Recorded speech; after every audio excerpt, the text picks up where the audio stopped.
y se los tragó el Chaco.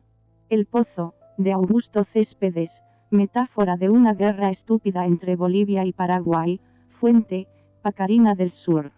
Francisco Xavier Solé Zapatero. Analizamos el conflicto conocido como Guerra del Chaco a través de la obra del escritor Augusto Céspedes.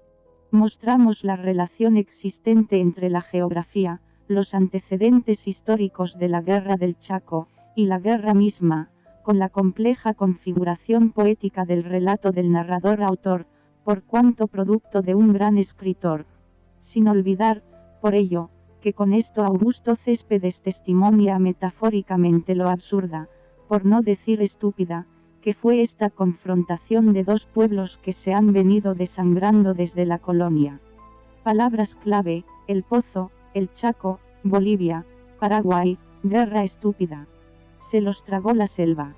Dice la frase final de La vorágine de José Eustacio Rivera. La exclamación es algo más que la lápida de Arturo Cova y sus compañeros. Podría ser el comentario a un largo siglo de novelas latinoamericanas. Se los tragó la montaña, se los tragó la pampa, se los tragó la mina, se los tragó el río. Carlos Fuentes, la nueva novela hispanoamericana enciende el cigarrillo, hermano muerto, en las pálidas llamas de este infierno. Augusto Céspedes. Terciana muda. Resulta fundamental de señalar de entrada que el 27 de abril del 2009, 74 años después de finalizada la Guerra del Chaco, 1932-1935, los presidentes Evo Morales de Bolivia y Fernando Lugo de Paraguay firmaron en Buenos Aires el acuerdo definitivo de límites territoriales del Chaco Boreal. El acto se realizó en la Casa Rosada, en presencia de la presidenta de Argentina, Cristina Fernández de Kirchner, previa aceptación por parte de sus respectivos cancilleres del acta de cumplimiento y ejecución del Tratado de Paz, Amistad y Límites entre Bolivia y Paraguay de 1938. Hecho histórico que se convierte en la memoria final de la demarcación de la frontera entre ambos países, dando por cumplido con ello el Tratado de Paz. Corchete izquierdo, un corchete derecho. Siendo esto así, qué mejor homenaje para festejar que este tratado, que analizar El Pozo, cuento de uno de los mejores escritores bolivianos, Augusto Céspedes, 1904-1997, conocido por sus amigos con el sobrenombre del Chueco, a quien Augusto Rosa Bastos, el excelente escritor paraguayo, admiró por su libro de cuentos, Sangre de Mestizos, al cual pertenece el texto aquí en estudio, por considerarlo una joya insuperable de la literatura de posguerra. Corchete izquierdo 2 corchete derecho más. Este homenaje se amplifica aún más cuando se tiene presente, por un lado, que Céspedes configuró algunos de los mejores escritos del periodismo nacional boliviano, los cuales fueron reunidos en sus crónicas heroicas de una guerra estúpida, 1975, y por otro, que, tanto este como Roa Bastos, cada uno desde su país natal, relatarán, como dice Eduardo Galeano, la patética epopeya. Al respecto, este fundamental crítico argentino escribió: están en guerra Bolivia y el Paraguay, los dos pueblos más pobres de América del Sur, lo que no tienen mar, los más vencidos y despojados, se aniquilan mutuamente por un pedazo de mapa. Escondidas entre los pliegues de ambas banderas, la Standard Oil Company y la Royal Dutch Shell disputan el posible petróleo del Chaco. Metidos en la guerra, paraguayos y bolivianos están obligados a odiarse en nombre de una tierra que no aman, que nadie ama. El Chaco es un desierto gris, habitado por espinas y serpientes, sin un pájaro cantor ni una huella de gente. Todo tiene sed en este mundo de espanto. Las mariposas se apiñan, desesperadas, sobre las pocas gotas de agua. Los bolivianos vienen de la heladera al horno, han sido arrancados de las cumbres de los Andes y arrojados a estos calcinados matorrales. Aquí mueren de bala, pero más mueren de sed. Corchete izquierdo 3 corchete derecho más. Justamente todo lo anterior nos conduce, inevitablemente, como requisito previo a la comprensión del cuento, a tener que dar una breve reseña de los que fue la Guerra del Chaco y sus posibles antecedentes, así como aclarar algunas referencias geográficas. Dicho en breve, la región central sudamericana conocida como Gran Chaco se divide de norte a sur en tres regiones: Chaco Boreal, Chaco Central y Chaco Austral. El primero ubicado básicamente entre Bolivia y Paraguay, véase apéndice, y los otros dos, en Argentina. El área disputada por ambos países poseía una extensión de aproximadamente 455.000 kilómetros elevados, la cual, hasta fines de la década de los 30, había permanecido en su mayoría casi despoblada y sin explorar. Tanto así, que apenas en 1931, el general ruso Belayev, investigador y explorador que estaba al servicio del gobierno de Paraguay, descubrió el lago que allí existe, al cual los indios llamaban Laguna Pitiantuta, y que los bolivianos nombraron durante la Guerra del Chaco como Laguna Chuquisaca, nombre con el que se le conoce actualmente. De hecho, esa región está cubierta por matorrales copiosos y árboles como el quebracho, y el potencial para la agricultura tradicional es muy pobre, ya que la mayor parte del año el clima es caliente y seco. Además, es sede de una impresionante variedad de serpientes venenosas e insectos portadores de enfermedades. De aquí que el agua dulce sea sumamente escasa en sus zonas centrales, razón por la cual los pocos pozos y lagos en la región adoptaron una importancia central estratégica en las campañas de la guerra. La Guerra del Chaco, sin embargo, durante el invierno hay una temporada de lluvia de corta duración, en la que los pocos caminos, que son senderos polvorientos durante la mayor parte del año, se convierten en ciénagas intransitables. Todo este puede constatarse al leer el texto aquí en estudio. Ahora bien, las controversias sobre la soberanía del Chaco Boreal comenzaron con la ambigüedad con la que la Corona España trazó los límites administrativos en su imperio colonial. Esto tendría sus consecuencias desde la independencia del Paraguay en 1811, pues casi de inmediato se hicieron sentir las presiones portuguesas por anexarse el territorio de la nueva república. A raíz de esto, el nuevo gobierno paraguayo comenzó de inmediato la construcción de fortalezas sobre el río Paraguay para contener el avance de los bandeirantes, mercenarios al servicio de la Corona de Portugal. Por su parte, Bolivia, desde su independencia en 1825, intentó hacer valer su derecho a partir del criterio del uti possidetis iure de 1810. Sin embargo, España también había otorgado en tiempos coloniales jurisdicción al Cabildo de Asunción del Paraguay en la región hasta los ríos Parapetí y Yaurú, por lo que evidentemente se traslapaban los reclamos bolivianos y paraguayos en la región. Laguna Chuquisaca o Laguna Pitiantuta. Posteriormente, los dos bandos beligerantes tuvieron una serie de conflictos, donde ambos sufrieron grandes pérdidas. El primero de ellos se presentó al finalizar la Guerra de la Triple Alianza en 1870. Paraguay reclamaba como límite noroccidental en el Chaco Boreal el del Yaurú, en el caso mínimo, al Río Negro que desembocaba aguas arriba de la Bahía Negra, que eran los límites del virreinato del Río de la Plata con el Brasil portugués a inicios del siglo X y X. Para esto, durante esta guerra, 1865-1870, Paraguay perdió un tercio del territorio, al enfrentarse a las fuerzas aliadas de Brasil, Argentina y Uruguay. Finalizada la Guerra de la Triple Alianza, Paraguay y Argentina acordaron someter la disputa del territorio chaqueño boreal a arbitraje, con propósito de evitar un reinicio de las hostilidades. Fue elegido árbitro el entonces presidente de los Estados Unidos, quien el 23 de noviembre de 1878 falló a favor de Paraguay. Sin embargo, de inmediato Bolivia anunció su desacuerdo con el fallo, iniciándose así una larga batalla diplomática. El segundo de ellos fue la Guerra del Pacífico, 1879-1883, entre Perú, Chile y Bolivia, en la que éste perdió su litoral y el acceso al Océano Pacífico. Después de ceder el territorio a Chile, Bolivia buscó un acceso al océano. El río Paraguay, que linda con el Chaco al este, es un río profundo y accesible a barcos que navegan el océano. Mas, para obtener completo acceso al mismo, necesitaba apoderarse del Chaco. El único problema era que los paraguayos habían llegado primero. Lo poco de ocupación y explotación que se había logrado en el Chaco fue llevada a cabo por Paraguay durante la década de los años 20.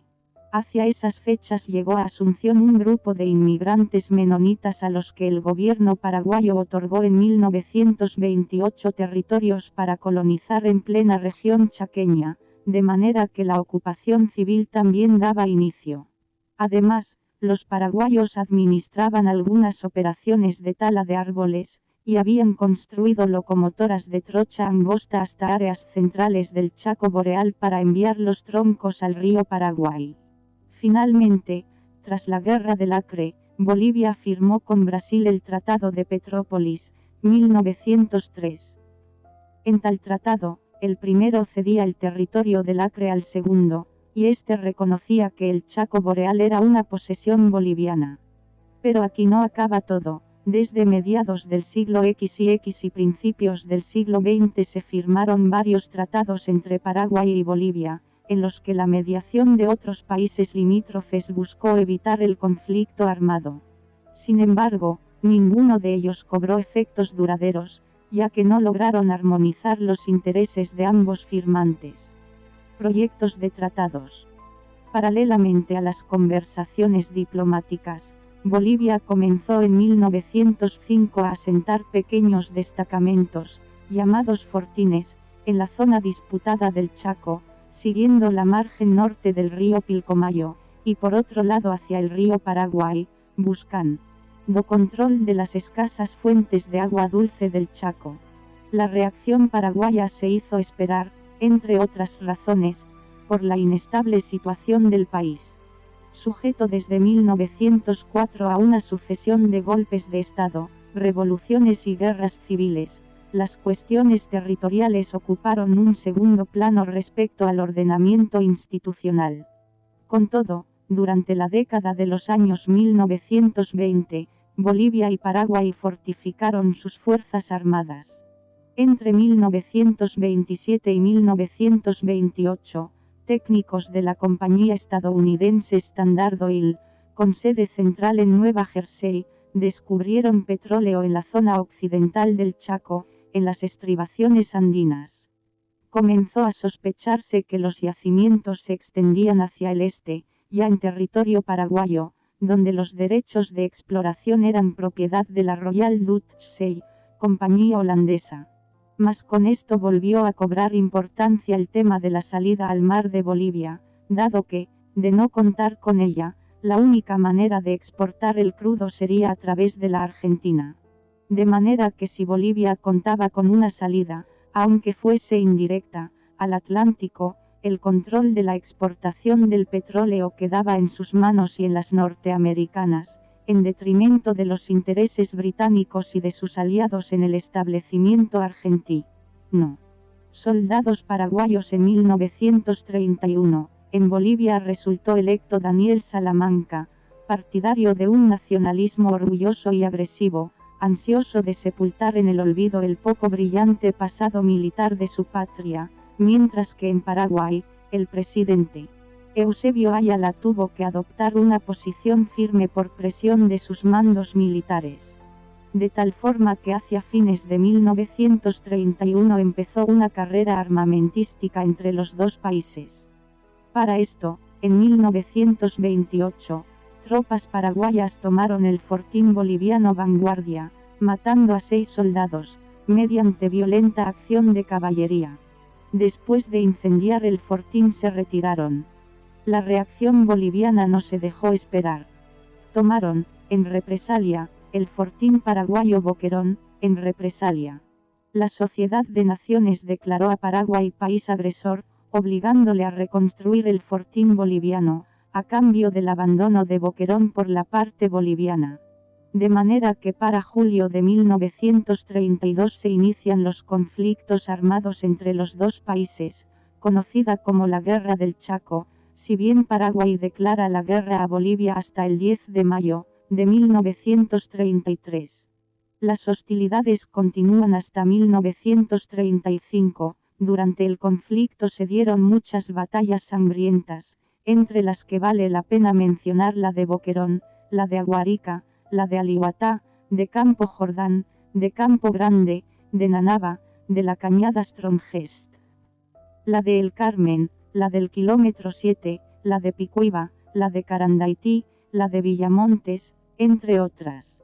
Y entre estas, la más heroica fue del Fortín Boquerón, en el que una decena de mal armados combatientes bolivianos, al mando del coronel Manuel Marzana, resiste durante meses el ataque del ejército paraguayo liderado por el coronel Félix Estigarribia. Héctor Barrero Quintanilla, centro, héroe del Chaco muerto en Fortín Bullo el 10 de agosto de 1933, incorporado en el Regimiento 111 Quinta Compañía de Ametralladoras, quedaron sus restos en el campo de batalla cubiertos con la sangre tricolor.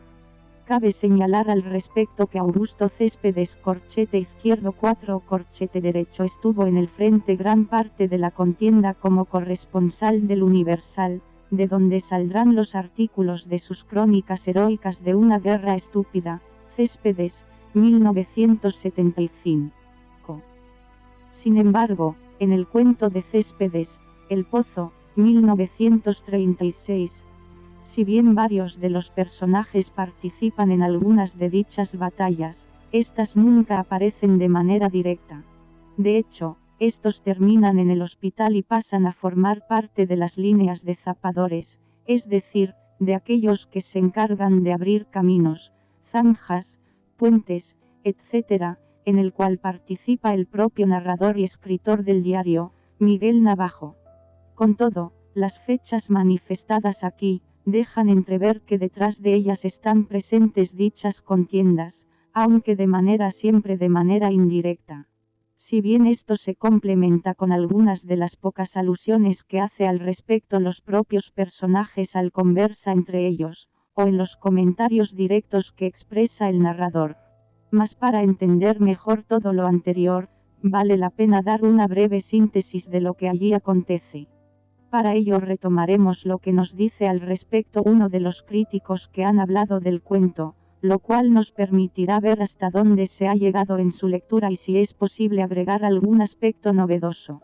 Me refiero concretamente a Helio Vera, importante escritor, periodista, abogado y profesor universitario paraguayo. He aquí lo que nos menciona. El cuento El Pozo es la reproducción del supuesto diario del suboficial boliviano Miguel Navajas, internado en el hospital de Tarairí, con avitaminosis beribérica. Narrado en primera persona, es Navajas quien relata, día a día, la historia de la excavación de un pozo.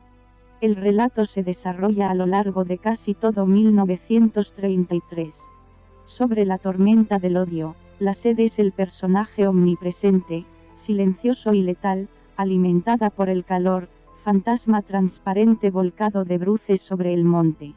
La sed es el mismo tormento que abruma a bolivianos y paraguayos, esta vez oprimiendo a un pequeño destacamento de zapadores, al norte de Platanillos. El hallazgo es un pozo, abierto quién sabe cuándo ni por quién. La orden es profundizar sus 5 metros hasta llegar al líquido vital. Los zapadores cavan, día a día, y el pozo se va ahondando. El hallazgo de barro despierta un soplo de esperanza. Pero más abajo solo hay más tierra seca. Tierra, tierra, espesa tierra que aprieta sus puños con la muda cohesión que la asfixia. 20 metros. 30 metros. El pozo niega el agua, pero va adquiriendo sobre ellos una personalidad inquietante, imponiendo su vasta y oscura presencia que se dirige verticalmente hacia las ignotas entrañas del planeta. 40 metros. Los hombres son cada vez menos hombres y más gusanos, encerrados en la sombría caverna. En el pozo no hay guerra, ni tampoco hay vida, solo una oscuridad percutida por los golpes de pico. No hay día ni noche, y solo un perímetro redondo donde los zapadores arañan el vientre del monstruo. En algún momento, la profundidad comienza a producir delirios. 45 metros. El agua se repliega hacia el centro ígneo del planeta, escurriéndose de los desesperados zapadores. ¿Qué importa ahora la guerra? El único mundo es este sitio, cilíndrico, negro, mudo. Los hombres se desmayan, víctimas de la asfixia. Su realidad ya no es la superficie, donde está ocurriendo una guerra, sino ese extraño pozo, cuya tierra se va apoderando de ellos, cubriéndolos de pies a cabeza en 7 meses de trabajo y delirio. No se ha logrado encontrar nada. El pozo es irrefutablemente estéril. Y aquí comienza una comedia de equivocaciones. Los paraguayos, al recibir la noticia de que el enemigo tenía un pozo, atacan rabiosamente, para apoderarse de él. Hay un combate. 13 muertos, en total, para ambos bandos. 5 horas de combate por un pozo vacío. Muertes inútiles, sin sentido, por una excavación igualmente inútil, pero que ha adquirido consistencia metafísica, apoderando de la conciencia de todos. Pero ahora que se ha confirmado su sequedad, el pozo servirá para algo, de sepultura. Los cadáveres son arrojados al fondo. Y, sobre ellos, se ordena echar tierra, para tapar el agujero. Terrible símbolo de esta guerra, cuyos protagonistas son la sed y el calor, el sufrimiento y el delirio, mucho más que las disputas de los hombres sobre mapas y coordenadas. La tierra termina devorando a combatientes de ambos ejércitos, en la quietud irremediable de la muerte. Al final, uno parece que no está leyendo el diario del suboficial Navajas, sino la burlona relación de un pozo, cuyo único ojo mira inútilmente al cielo. Corchete izquierdo 5 corchete derecho la fortaleza de Boquerón. Fortín y trincheras. Indudablemente, lo que Vera nos menciona tiene un enorme carácter poético, que continúa las líneas del propio Céspedes. Sin embargo, hay muchas cosas que se dejan de percibir desde esta perspectiva que vale la pena hacer notar. De entrada, el narrador relata, desde el presente, su estado actual. Lleva 50 días recluido en el hospital de Tarairí, como si estuviera frente a nosotros y nos explicara la situación en la que se encuentra, así como el tiempo que estuvo en Campana, 2 años y medio, con lo que se coligue que nos encontramos a principios de 1935. A partir de aquí nos aclara que, a pesar de tener avitaminosis beribérica, falta de vitamina B1, que trae como consecuencia parálisis, pérdida de reflejos e insuficiencia cardíaca, de haber recibido un balazo en las costillas el año anterior, 1934, y del acceso de paludismo 2 años más atrás, 1933, si bien esto se menciona al final del texto, no ha podido lograr que los médicos lo liberen y lo envíen de regreso a su ciudad natal, La Paz. Dada la situación, se aburre y como no tiene nada que leer durante las cálidas horas de este infierno, se pone a releer su diario. Cabe señalar, entre paréntesis, que es muy curioso que esté en dicho hospital, puesto que, según se sabe, allí se da el milagro de Tarairí, el cual posteriormente incluso será llevado a la pantalla grande, que sostiene que el pueblo fue masacrado por los pilas, es decir, por los paraguayos o guaraníes, al decir del narrador, dejando en ruinas la iglesia, en la cual se encontraba un Cristo que no sufrió ningún daño, a pesar del ataque de las ametralladoras y los bombardeos. Mas es a partir de aquí que las cosas se complican, puesto que nos comenta a renglón seguido que enhebrando páginas distintas, he exprimido de ese diario la historia de un pozo que está ahora en poder de los paraguayos, puesto que con ello, no solo nos indica el motivo de la narración, el pozo, sino que además, se convierte en compilador de su propio texto y, a su vez en escritor del mismo, rompiendo con la primera imagen de que él nos estaba relatando las cosas de manera oral y desde el presente. En los campos de Boquerón, soldado boliviano del regimiento constituido por estudiantes al mando del mayor Lairana que fue totalmente diezmado en el camino de Boquerón a Yucra, durante una sorpresa, en 10 minutos de combate, pereciendo 250 estudiantes. Pero las cosas se complican todavía más en el siguiente párrafo, ya que dice, para mí ese pozo es siempre nuestro, acaso por lo mucho que nos hizo agonizar. En su contorno y en su fondo se escenificó un drama terrible en 2 actos, el primero en la perforación y el segundo en la cima. Ved lo que dicen esas páginas, pues es ahora evidente que no se trata de un texto realista, por cuanto no refleja, ni la realidad, ni el sentido de la misma, como muchos críticos mencionan, como tampoco se trata de un cuento epistolar, en el sentido tradicional del término, ya que el diario fue expurgado y se nos muestran solo partes de él. Pero no solo eso, sino que nos involucra como lectores, informándonos de manera indirecta que tendremos que dejar de ser lectores pasivos, como supuestamente debíamos serlo al leer las obras del siglo X y principios del XX, es decir, dejándonos llevar por la supuesta realidad que allí se nos mostraba, para convertirnos en lectores activos, puesto que habrá que rellenar las lagunas que su diario nos sugiera. Para esto, no está de más observa que veamos y no que oigamos o leamos lo que su texto nos expresa y representa.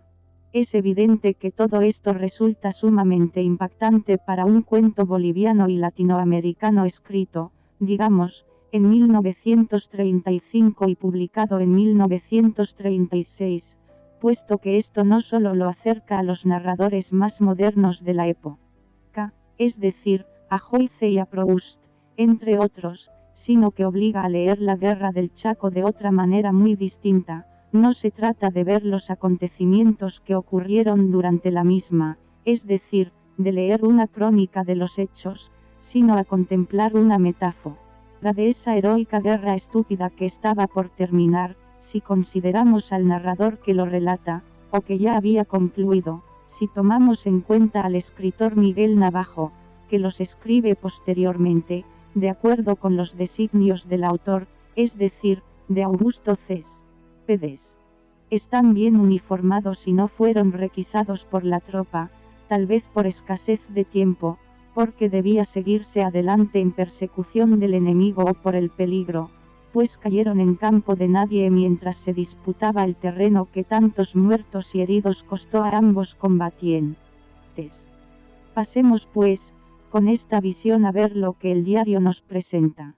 Y allí también encontramos muestras de esta forma poética de configurar el texto, pues, si seguimos las fechas y los comentarios que allí aparecen, además de lo limitados de algunos de ellos, puesto que se reduce a 1 o 2 líneas, tal el caso del comentario del 29 de junio, hoy se ha desmayado Chacón y ha salido, izado en una lúgubre ascensión de ahorcado. En un caso no siguen la linealidad necesaria en este tipo de textos, puesto que primero aparece el 20 de febrero, con 2 líneas, y después el 18 de este mismo mes, con 2 líneas también.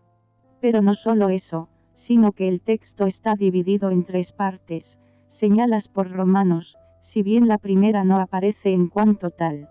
Así, esta correspondería a la explicación primera del narrador autor de febrero de 1936, a 2 párrafos del diario que, además de no tener fecha, corresponden a 2 momentos temporales distintos, a saber, el primero entre septiembre y noviembre de 1932, y el segundo a diciembre de 1932 o enero de 1933, y al periodo que va del 17 de enero al 2 de marzo, de 1933, la segunda, que va del 2 de marzo, repitiendo la última fecha, al 1 de octubre, mientras que la tercera solo tiene una fecha, el 7 de diciembre, cuando se encuentra en el Hospital Platanillos, con un acceso de paludismo, lugar cercano a donde comienza la primera parte del diario, si bien durante el transcurso del tiempo se van moviendo cada vez más hacia el norte.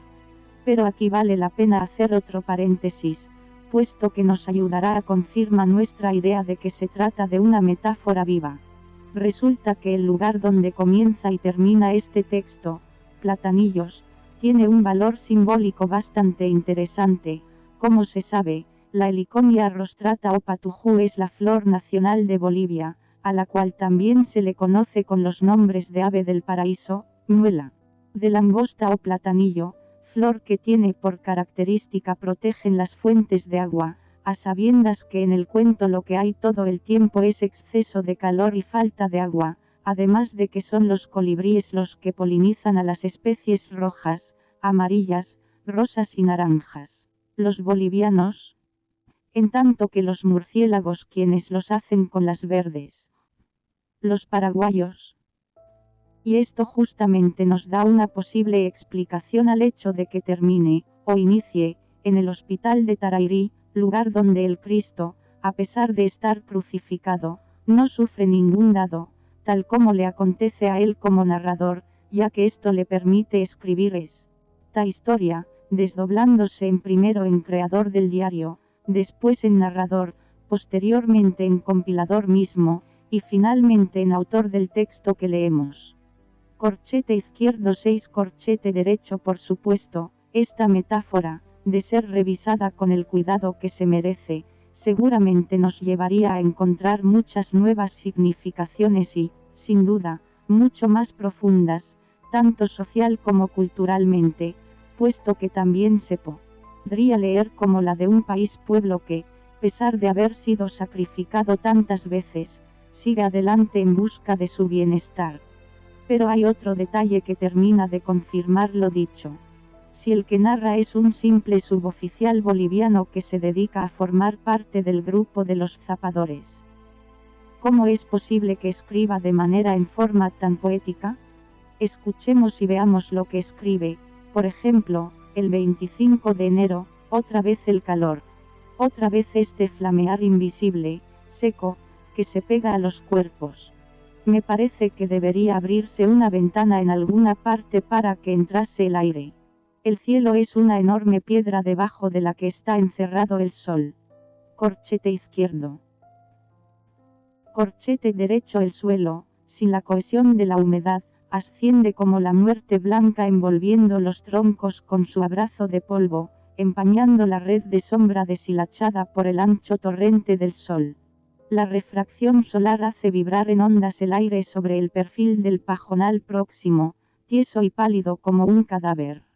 Postrados, distensos, permanecemos invadidos por el sopor de la fiebre cotidiana, sumidos en el tibio desmayo que aserrucha el chirrido de las cigarras, interminable como el tiempo. El calor, fantasma transparente volcado de bruces sobre el monte, ronca en el clamor de las cigarras. Estos insectos pueblan todo el bosque donde extienden su taller invisible y misterioso con millones de ruedecillas, martinetes y sirenas cuyo funcionamiento aturde la atmósfera en leguas y leguas. Corchete izquierdo 7 corchete derecho. Fortín Arce. Un herido paraguayo de Saavedra evacuado a retaguardia y muerto en la sanidad. Pero demos un último paso y pasemos someramente a ver lo que allí está aconteciendo. Y allí observamos que se trata una vez más de una metáfora viva, pues al ir siguiendo el absurdo de la vida de los personajes, que se decían a cavar un pozo sin sentido, que al final la única utilidad que tendrá será la de servirles de tumba, se percibe con gran claridad que el autor narrador, y por tanto el escritor, quiere darnos a entender, como lo hace Mariano Azuela, en Los de Abajo, que finalmente la guerra del Chaco no fue realmente una guerra, puesto que así como estos caminan en círculo para terminar donde empezaron, si bien ahora, muertos, sin haber sabido jamás qué fue y para qué sirvió la Revolución Mexicana, aquellos batallaban una batalla tras otra, casi siempre en el mismo lugar, y más que luchar por el terreno del que iban finalmente a ser despojados, en el caso de los bolivianos, o de aquellos que iba a obtener un gran terregal, los paraguayos, todos lo hacían más bien,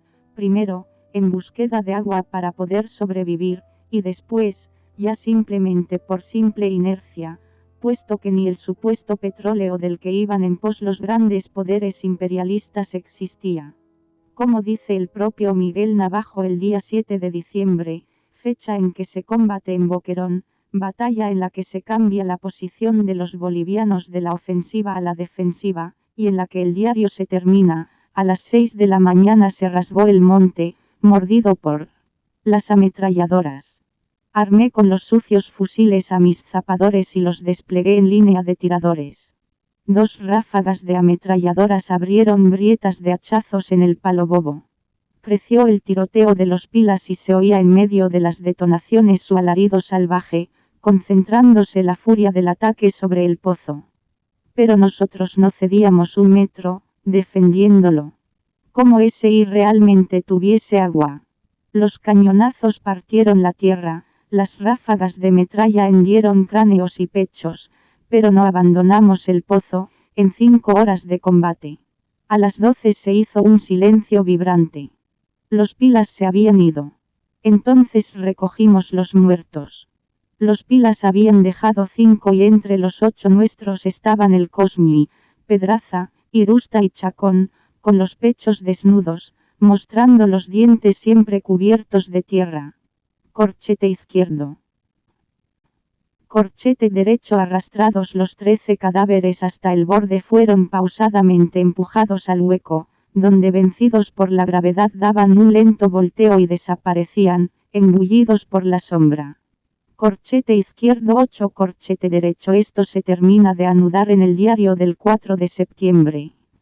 ¿Acabará esto algún día?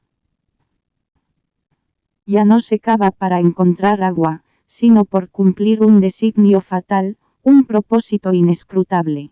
Los días de mis soldados se insumen en la vorágine de la concavidad luctuosa que les lleva ciegos, por delante de su esotérico crecimiento sordo, atornillándoles a la tierra.